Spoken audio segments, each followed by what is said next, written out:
The transport ship rocks gently in Busan Harbour, April 3, 1951, 0640 hours. Lieutenant Thomas Wright of the 2nd Battalion, Princess Patricia's Canadian Light Infantry, stands at the rail watching the Korean coastline emerge through morning mist. His webbing feels heavy, freshly issued for this deployment. At his hip, secured in a canvas holster, sits a Browning high-power pistol, serial number 1T2893, manufactured 7 years earlier at the John Inglis Company plant on Dufferin Street in Toronto. Wright has fired exactly 50 rounds through this weapon during qualification at Camp Petawawa 3 months prior. He has no idea that within 3 weeks this pistol will be the only thing standing between him and death. The high power feels different from the revolvers Wright trained with during initial officer training in 1949. It's flatter, heavier, more businesslike. The grip fills his hand completely. The magazine holds 13 rounds of 9mm ammunition, almost double what his American counterparts carry in their M1911 pistols. This capacity seems academic to Wright as the ship's engines rumble and Korean dock workers secure mooring lines. He's an infantry officer. His weapon is his rifle. The pistol is merely a badge of rank, something to wear during inspections. 300 kilometers north, along the 38th parallel, Chinese People's Volunteer Army commanders are finalizing tactics for the spring offensive. Their analysis of previous engagements has identified a vulnerability in United Nations defensive positions. American and Commonwealth forces rely on overwhelming firepower at distance. Their machine guns, artillery, and rifles create killing zones that Chinese human wave attacks cannot penetrate. But at night, in close terrain, when attackers can infiltrate trench systems and bunkers, this firepower advantage disappears. In darkness, in confined spaces, combat becomes primitive. Bayonets, entrenching tools, bare hands. The Chinese doctrine emphasizes precisely this type of fighting. Get close, get inside the defensive perimeter. Turn the battle into chaos where Western technology cannot help. By April 22nd, Wright's platoon has been in position on Hill 677 near Kapyong for 3 days. The defensive line is a complex of trenches, bunkers, and fighting positions carved into rocky soil. Each position connects to others through communication trenches, barely wide enough for a man to pass sideways. At 2100 hours, artillery begins falling on Chinese positions to the north. The barrage continues for 90 minutes, a mechanical thunder that makes conversation impossible. Then silence. Wright checks his platoon positions at 22:45 hours. Every man is awake, weapons cleaned and loaded. Private Morrison, 19 years old from Brandon, Manitoba, asks if they'll see action tonight. Wright tells him to stay alert and keep his head down. What Wright doesn't say is that the intelligence briefing this afternoon estimated 15,000 Chinese troops massing for assault. The Canadians have 900 men to hold 3 kilometers of line. The attack begins at 0315 hours, April 23rd. Not with a wave of troops, but with silence. The Chinese have infiltrated forward positions without firing a shot, moving through darkness with disciplined patience. The first indication Wright has that something is wrong comes when Corporal Davies doesn't respond to a radio check. Then small arms fire erupts 300 meters to the west, then closer, then everywhere. At 0347 hours, Chinese soldiers emerge from the darkness directly in front of Wright's trench. They're not charging. They're simply there, materializing from shadows, already inside the defensive perimeter. Wright fires his rifle, working the bolt, firing again. The Lee Enfield is accurate and powerful, but in darkness, at ranges measured in meters, these qualities don't matter.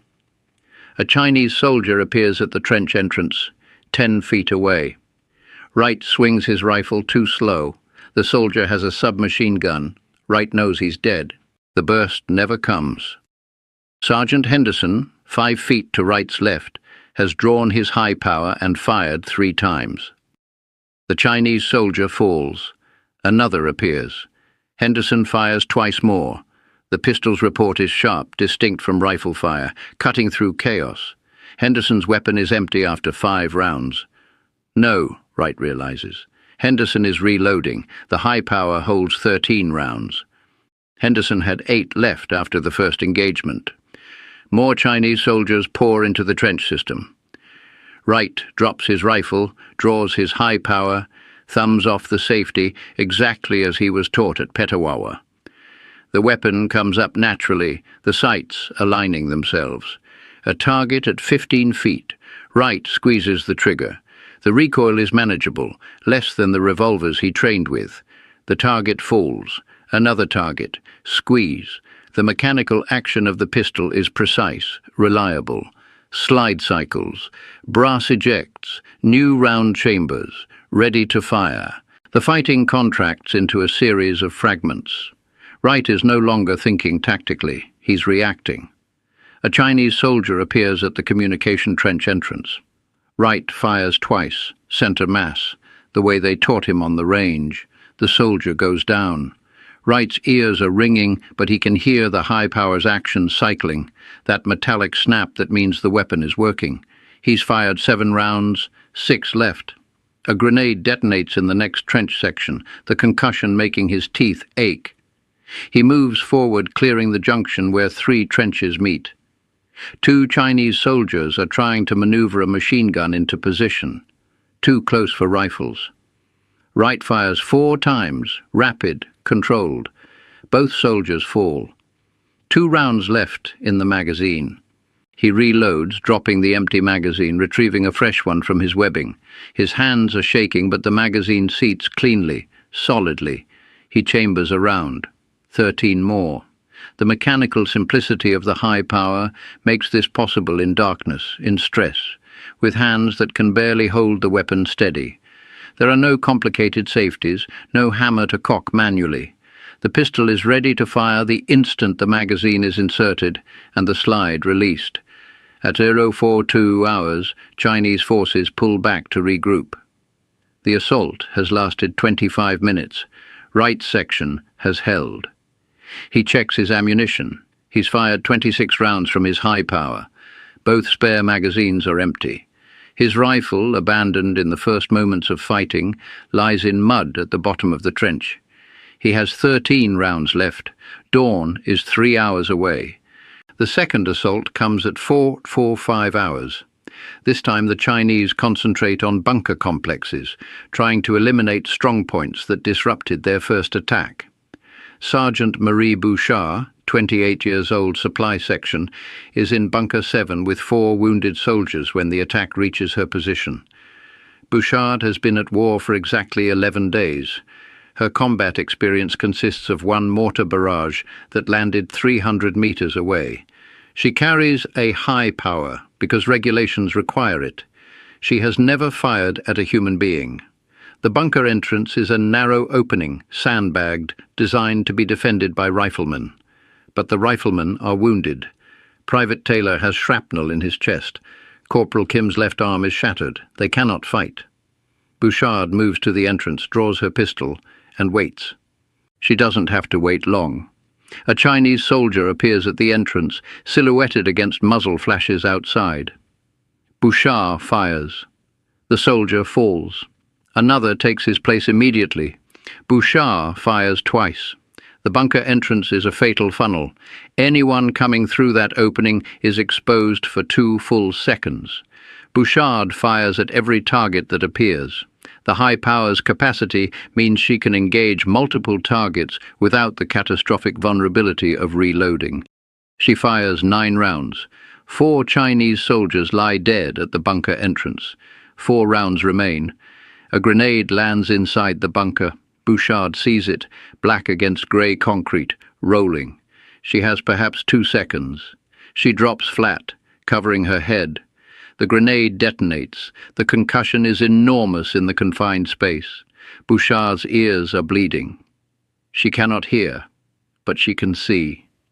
Another soldier at the entrance. She raises her pistol, fires. The soldier falls. 2 rounds left. She reloads. The action requires conscious thought. Drop magazine. Retrieve fresh magazine from pouch, insert, release slide. The mechanical sequence occupies perhaps 4 seconds. During those 4 seconds, she is defenseless. But the high powers magazine capacity means she reloads less frequently than soldiers carrying 7-round pistols. In sustained combat, this difference is lethal. The assault on Bunker 7 continues for 14 more minutes. Bouchard fires 52 rounds total, cycling through 4 magazines. She kills 7 Chinese soldiers. The bunker holds. When Chinese forces withdraw at 05:03 hours, Bouchard sits against the bunker wall, her high power in her lap, and shakes. Private Taylor, chest wound still bleeding, tells her she's the bravest person he's ever seen. Bouchard cannot respond. She cannot hear. Her ears are ruined. But the wounded are alive. Wright's position faces a third assault at 05:20 hours. This attack is different. The Chinese are exhausted, disorganized, but determined. They come in smaller groups, trying to find weak points in the defensive line. Wright and his remaining soldiers defend from positions that are no longer organized trenches, but collapsed mud and sandbag barriers. The high power becomes the primary weapon simply because it works in conditions where rifles jam and fail. Wright fires another 21 rounds, emptying his final spare magazine and reloading with rounds scavenged from fallen soldiers. At 05:47 hours, as dawn breaks grey and cold over Kapyong, Chinese forces withdraw. The spring offensive has failed to break the Canadian line. Wright stands in what remains of his trench and conducts a weapons check. His high power is filthy, covered in mud and powder residue. He field strips it, cleaning each component with an oily rag from his webbing. Every part functions. The pistol has fired 47 rounds in combat conditions and has not malfunctioned once. The immediate aftermath reveals the scope of close-quarters fighting. Canadian positions report firing approximately 2,400 pistol rounds during the night, an extraordinary total for weapons classified as secondary. Traditional military doctrine holds that pistols are backup weapons, useful only in emergencies. Kapyong demonstrates that in certain combat conditions, specifically close-quarters trench fighting, pistols become primary weapons. The high power's 13-round capacity proves crucial. Officers and NCOs armed with high powers report engaging multiple targets without reloading, maintaining continuous fire during critical moments when reloading would be fatal. Over the following days, intelligence officers interview survivors and compile tactical assessments. Corporal James Chen describes defending a bunker entrance in total darkness, firing by sound and muzzle flash, emptying 3 magazines in rapid succession. Post-battle examination reveals 8 Chinese casualties within 10 meters of Chen's position, all killed by 9mm rounds. Chen attributes his survival to magazine capacity. With a 7-round pistol, he would have needed to reload 5 times instead of twice. In darkness under fire, those additional reloads would likely have been impossible. The technical advantages of the high power in close combat become clear through accumulated experience. The 9mm cartridge produces less recoil than the 45 round used in American M1911 pistols, allowing faster follow-up shots. The 13-round magazine provides more than 80% greater capacity than 7-round American pistols. The high power's natural pointability, the way the weapon aligns with the hand and arm, makes instinctive shooting possible in darkness, where sights are useless.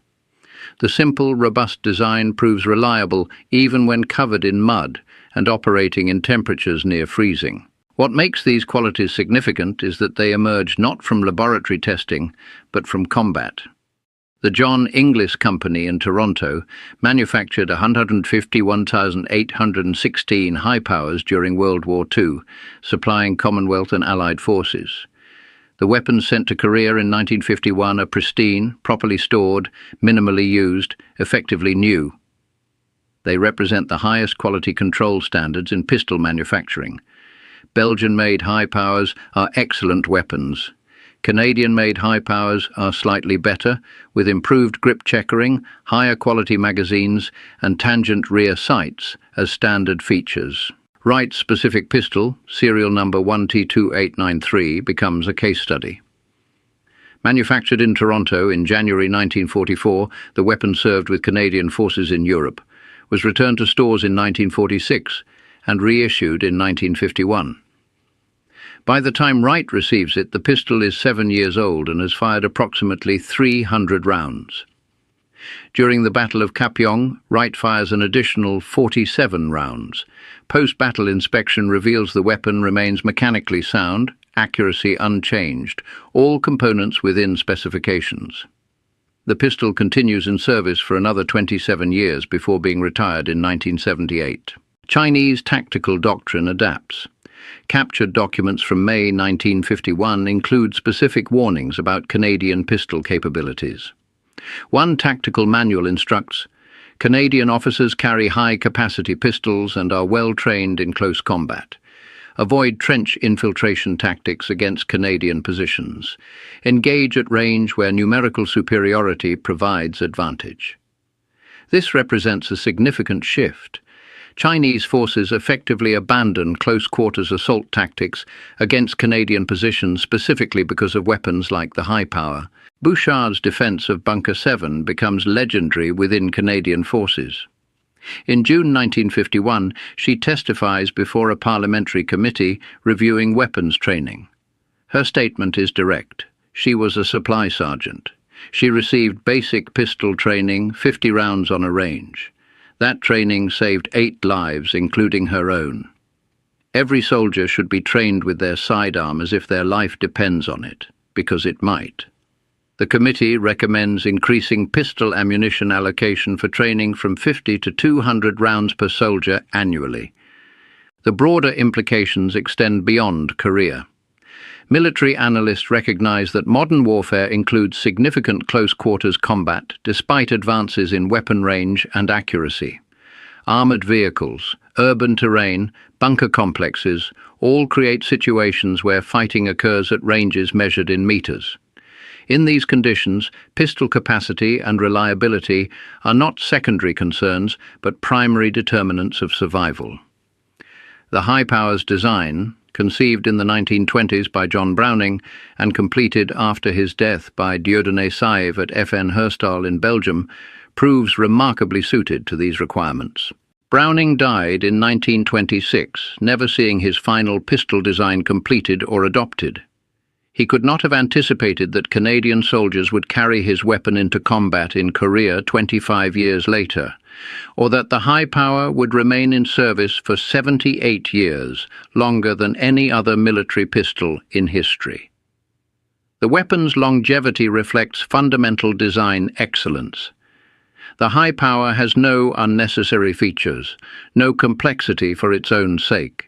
It is a machine engineered to perform one function reliably under adverse conditions. It succeeds completely. Wright returns to Canada in December 1952. He is promoted to captain and assigned to training duties at Camp Borden. He keeps his high power, authorized under regulations allowing officers to retain sidearms as personal weapons.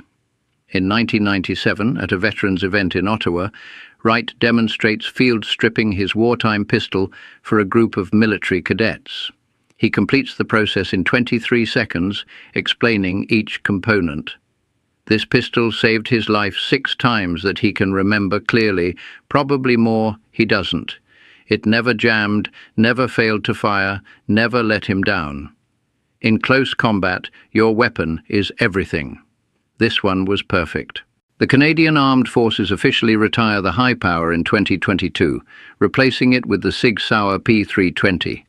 Many veterans argue the replacement is unnecessary. The high power still functions perfectly. Why fix what isn't broken? But military doctrine evolves. Modern pistols offer features the high power lacks. Lighter polymer frames, modular components, accessory rails for lights and lasers. These advantages are real and relevant to contemporary operations. Yet something is lost. The high power represents a philosophy of design where mechanical reliability and operational simplicity are paramount. The weapon has 17 major components. It can be field-stripped without tools. It functions in conditions that disable more complex weapons. These qualities emerge not from computer modeling or advanced materials, but from engineering intuition, from understanding what soldiers need when everything else fails. On April 23, 1951, in darkness on Hill 677 near Kapyong, what soldiers needed was a pistol that fired 13 times without jamming, that reloaded quickly under stress, that worked when covered in mud and operated by men whose hands were shaking from fear and exhaustion. The Browning high power provided exactly that. Nothing more, nothing less. Perfect.